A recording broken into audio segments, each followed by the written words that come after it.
দেব, তুমি আমাকে ইগনোর করছো কেন এইভাবে? আমি কি এমন করলাম যে তুমি আমার সাথে কথা বলাই বন্ধ করে দিলে? আমি তোমার গার্লফ্রেন্ড নই, তুমি সেটা ভুলে যাচ্ছ। আমি ভুলে যাইনি, কিন্তু তুমি এটা ভুলে যাচ্ছ। আমি ভুলে যাচ্ছি? হ্যাঁ, তুমি ভুলে যাচ্ছ। তুমি এখন আমার কথা শোনোই না। আমি যেটা পছন্দ করি না তুমি সেটাই করছো, তোমাকে বারণ করা সত্ত্বেও। তাই তুমি যখন আমাকে তোমার লাইফে গুরুত্বই দাও না, তখন আমার সরে যাওয়াটাই বেটার। তোমার কোন কথাটা আমি মানিনি বলো? তুমি যদি আমার কথা শুনতে, তাহলে একই ভুল বারবার করতে না।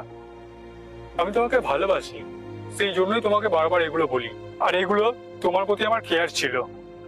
তুমি তো আমার ভালোবাসা বুঝতেই চাও না। আমি চাই না তুমি কষ্ট পাও, আর তোমার জন্য আমি কষ্ট পাই। আর সেই জন্য আমি নিজেকে তোমার থেকে দূরে সরিয়ে নিচ্ছি।